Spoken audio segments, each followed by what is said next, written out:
Here now. Remember when I This Colmora Lisa. Russell's all white, right?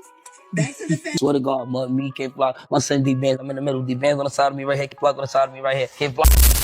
All right, so first up, 50 Cent just had one of the biggest streaming days ever thanks to the Diddy documentary. Being tied to that project gave him a whopping 11.3 million Spotify streams in just one day. The hype around the doc is insane. He teamed up with the woman who really directed and put it all together, added his own executive producer flair, got it to Netflix, and boom, it's massive. This move definitely served his purpose. Later, we see Dr. Umar trying to come for it. He attempts to deflect, saying stuff like, "I'm all for black people holding black people accountable, but why only expose black folks while ignoring white people who harm us?" Okay, the Roman Catholic Church, R. Kelly. Wait, R. Kelly allegedly did less damage than some other people? Oprah and others were involved in certain situations, right? Jeffrey Epstein exploited way more women than Sean Combs ever did. Yeah, we get it. CNN could make a doc about that. But 50 Cent, he's in hip-hop culture, so he's holding Diddy accountable, and he has personal reasons to do so. Dr. Umar is deflecting hard. And honestly, what about his school? He took all that money, and the school never opened. Facts. Dr. Umar is taking advantage of people too. Funny? Sure, but let's be real. Now, shifting gears, Stunna Girl is out here claiming that other girls are copying her. And let's be honest, most of you probably don't even know who Stunna Girl is. She's a rapper, came up from shows like Baddies or something similar, dates a bunch of scammers, and drops a rap song here and there. And now, she's out here saying she deserves credit for natural hair. Yeah, you heard me. just doing their skincare routine, doing the natural hair now. Remember when I told y'all, I'm gonna stop wearing wigs. Now bitches talking about they doing their natural hair. At this point... Girl, you won't believe this. So it's more of a girl chat vibe, but a lot of ladies are calling her out, saying she's out here sewing a weave in. Hold up, 6 bundles in one look? I mean, who even knows? But listen, women love to throw shade at each other, like, I did it first, you're copying me. We just saw Jada Chi and another girl rocking those fur-trimmed pajamas. Yeah, it's wild. So, Funk Flex goes off on Kimora Lemon, and she's out here trying to paint Russell Simmons as the ultimate villain, even though, yeah, he has allegations, but girl, she really digs in.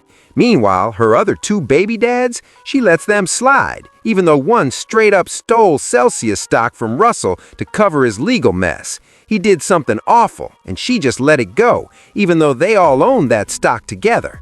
She's been tight with him for years, so why turn on him 7 or 10 years ago when all that went down? It's simple. She had skeletons in her closet. You know Russell Simmons. She knew him. And girl, she wasn't innocent either. Cheating on him with Birdman like it was nothing. He was probably okay with it. He's a weirdo, let's be honest. But anyway, this is the tea Funk Flex was spilling. She's a bird. Continue the story. Now, Flex, you know you can't say that. What's her name? This Colmora Lisa. And Russell's all white, right? Back to the family, but back to the family. And DaBaby was beating that. Go ahead. Finish the story. Say what? Damn, see, she's wildin' out here, just doing whatever now, all to hype up her new reality show. That's really all that's happening with her. Meanwhile, Big Meech and his dad out here trying to show they still got money, hiring chefs, living lavish even after the BMF cancellation, yeah, the show. And of course, Snoop Dogg is the next rapper jumping into the podcast game. Remember, he had GGN back in the day, then stopped for whatever reason. Legal stuff? Who knows? Now he's back at it. Every rapper's doing a podcast these days. Joey Badass, All the Locks, Fabulous, Mace, Jim Jones, T.I., 2 Chainz, you name it. I only really respect the ones trying to switch it up, though. You don't just copy Joe Budden and the usual crew. I give Nori credit. He was one of the first movers. But now it's all about chasing money, jumping on the trend. I respect when someone like Trick Daddy makes a cooking show. That's creative. The Cam'rons made a sports show, which was different, too. 2 Chainz could have done a restaurant review show, but nah, he didn't. Most people don't innovate. They just follow the wave. Now Snoop, everyone's calling him a sellout, but honestly, he used to set trends. Now he follows them. This guy's done commercials, endorsements. It's like, how much money does he even need? Boosie says he pays his tithes, nothing under 1K every Sunday. Every rapper should do that, right? Suddenly going to jail makes you holy? Come on, Lucy, stop. Look, I'm God-fearing. I pray. I believe in him.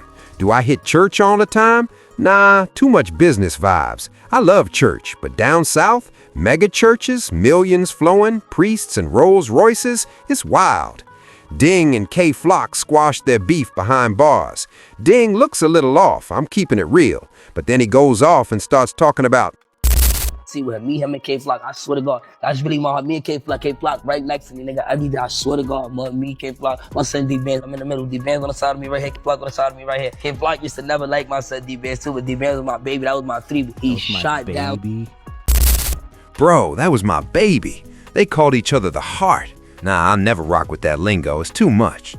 Rob Reiner and his wife Michelle Singer Reiner were found dead in their LA home, and it turns out their son, who was struggling with drugs, was involved.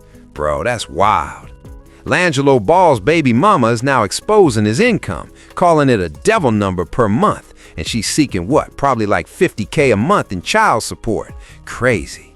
Charlemagne avoided talking about it, even though Nicki Baby comes from money herself, so she's already set. Charlemagne also dodged questions about his iHeart contract ending this year for his Black Effect podcast network. I haven't seen much success there, so maybe he's trying to renegotiate.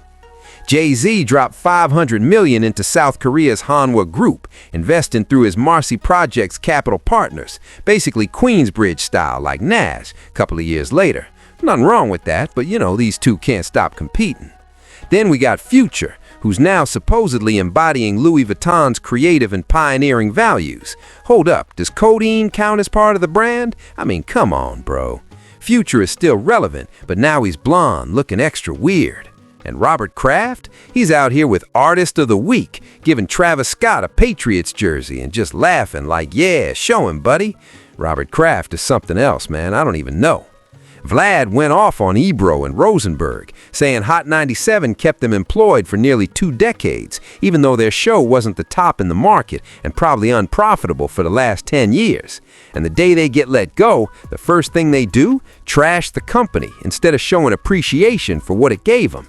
That ungrateful energy is why employees like this stick around forever, and they'll do it again at the next company. Vlad claps back. Never wanted a job, punk. Unlike you, I built my own platform, made 100 times more than you. Funny how you talk to me on social, but the last time I approached you in person, the first thing you did was apologize. I think he's talking to Ebro or Rosenberg here. DJ Vlad even made Rosenberg delete his tweet. Shout out to all the non-believers. It's wild. Yeah, the post got deleted, but honestly, Rosenberg and Ebro have been hating on YouTube and DVDs for years. They're just haters. I don't like their energy. Even though Ebro matters because of radio, it's like they've never done the street-level work we had to do back in the day, hitting the hood, filming exclusives, grinding before the internet made everything easy. These guys were office-bound, watching showcases, but not really out there shaping culture like K-Slay, Clue, or others who were putting in the real work.